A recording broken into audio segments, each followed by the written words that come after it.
So what about when you're in a season you do not want to be in? Sometimes we're tempted just to keep our bags packed and wait until God moves us out of that season. But we learn from Jeremiah 29, 4-7, that God has something for us in that season.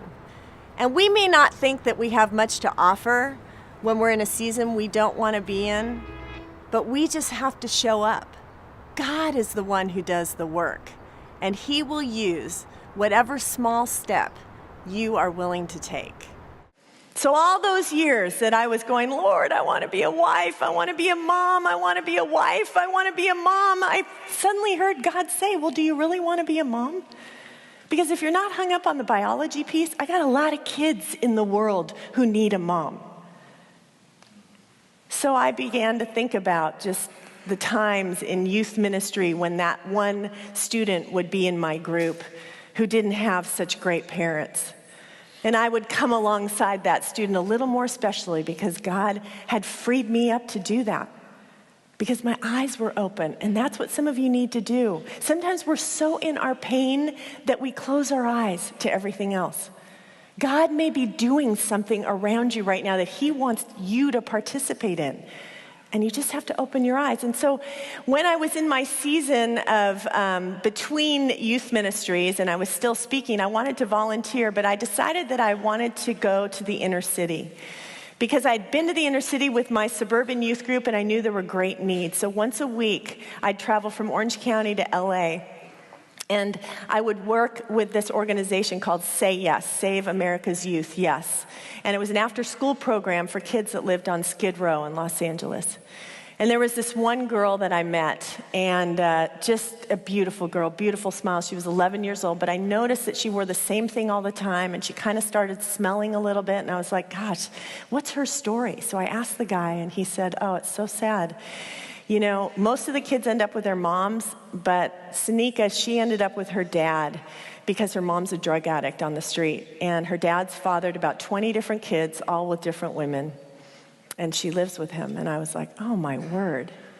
So then God began to speak to me. And you know what that's like when that still small voice, like, hey, remember that stuff about wanting to be a mom? Like, how about like maybe giving some mom stuff to this girl? Now, I don't know what you do when God's Spirit starts talking to you, but I usually do the very spiritual act of arguing with God about why I can't do that particular thing.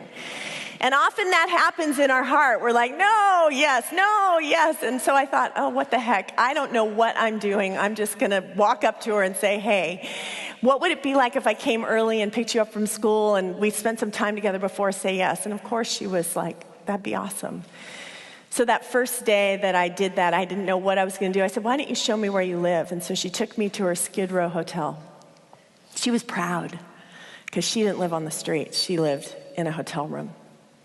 Now, I don't know where or if you've been to one of those hotels, but they're filthy, dirty places you would not even want to go, let alone live.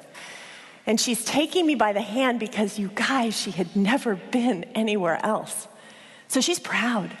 And I am just walking like I'm having an out-of-body experience. She takes me to her room, and I'll never forget what I saw. It was just filthy, and she had a Bunsen burner. That was their stove, and you could tell just all kinds of things went on in that room. And all her clothes were piled in the tub. And literally, you guys, I was like, what in the world am I going to do?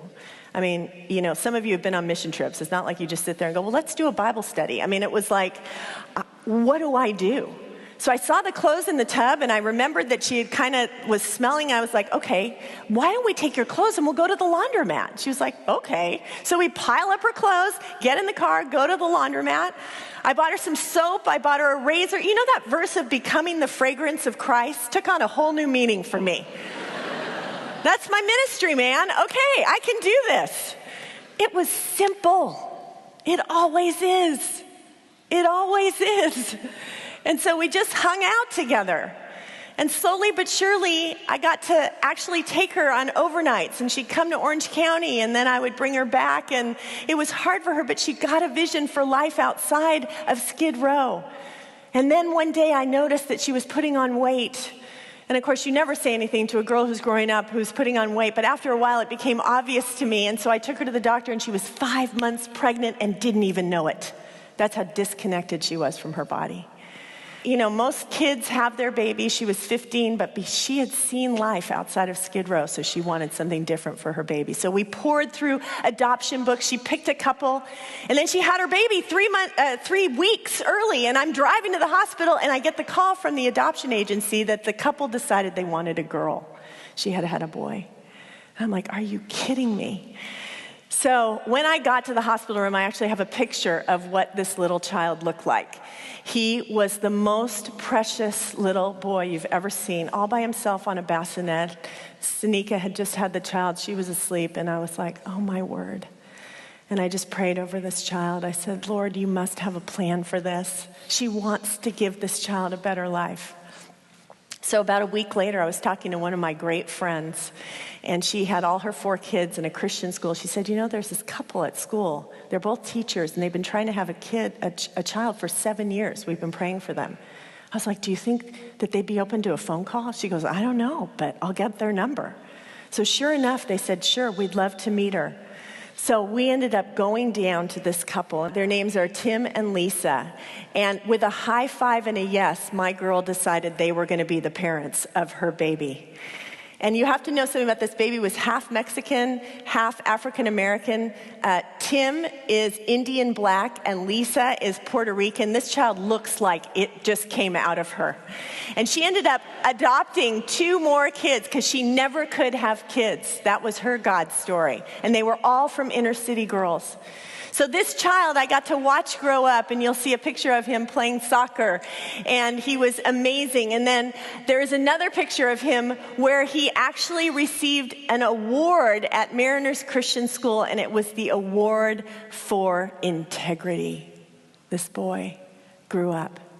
My girl is now an adult. She lives in Los Angeles. She has 3 more kids, and she wanted to see her Timothy. And so he is now 16 years old, and he drove to see her, and this next picture shows her and him all grown up. It's a God story I never could have dreamed, and guess where it started? With me just saying, okay, Lord, I'll love her. Sometimes we feel reluctant to take a step of faith, but we learn from that story that God is the one who does the work.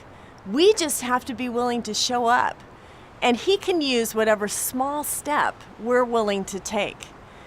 And remember, if you're living in a season where you have some unmet desire, never give up. You have a God who can do the impossible. And sometimes it looks like everything is dead just before the impossible happens. We learned that from Ezekiel's vision this week. As he looked at the valley of dead bones, he saw no hope. And maybe you're in a season where you see no hope. And in that vision, Ezekiel saw the dead come to life. It was God's way of showing him he could do anything, and he can. So you hold on. Your vision may become a reality in ways you never dreamed. But in the meantime, take that step of faith, because you may be involved in a story that you never would have been in had you not taken that step. So now take some time and talk about that step of faith that you can take right now in this season.